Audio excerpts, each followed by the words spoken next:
Like, let me just say, white people don't care if black people want to be left to their own devices. I promise you. It's so weird watching black people get mad at white people for starting functioning white communities.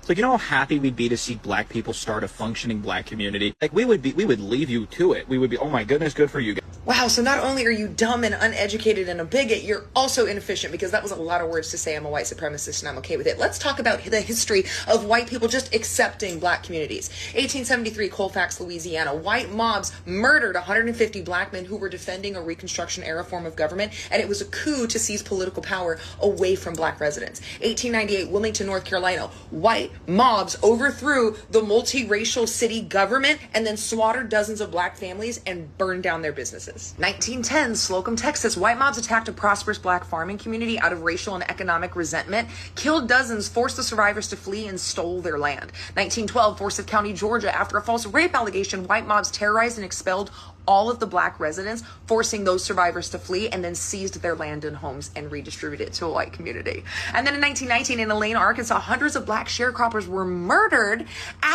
by white mobs and federal troops after they organized a union to demand fair wages. And in 1920, in OK, Florida, black citizens were massacred and their town was burned to the ground after they attempted to vote in a presidential election.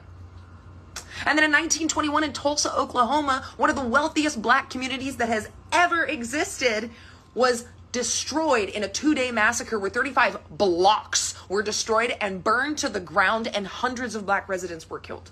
And then in 1923, in Rosewood, Florida, a self-sufficient black town was annihilated by white mobs after a false accusation, and survivors never could return.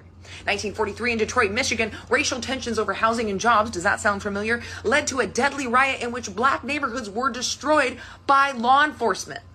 And then in 1967, also in Detroit, Michigan, an uprising sparked by a police brutality incident was met with military force. They sicked the military on the black neighborhoods, killing 43 and accelerating the decline of black neighborhoods. And then in 1985, Philadelphia dropped a bomb on a black neighborhood because they had a black rights movement called MOVE in those houses. A peaceful liberation movement, and Philadelphia bombed it. And then you throw this little racist tidbit in there. I would feel solidarity and pride with a 95% low crime, high productivity black city, or several in the United States. Because the implication here is that black people shouldn't have their own neighborhoods because it'll be riddled with crime, even though that doesn't address over-policing and poverty, and there's no white neighborhood that has a 5% crime rate, even though you're trying to paint white people in this amazing good light. You're a white supremacist, because the rest of us white people who are pissed about whites-only residences are the people who aren't racist pieces of shit. You can't connect the dots if you don't know where the dots fucking are. Think before you speak.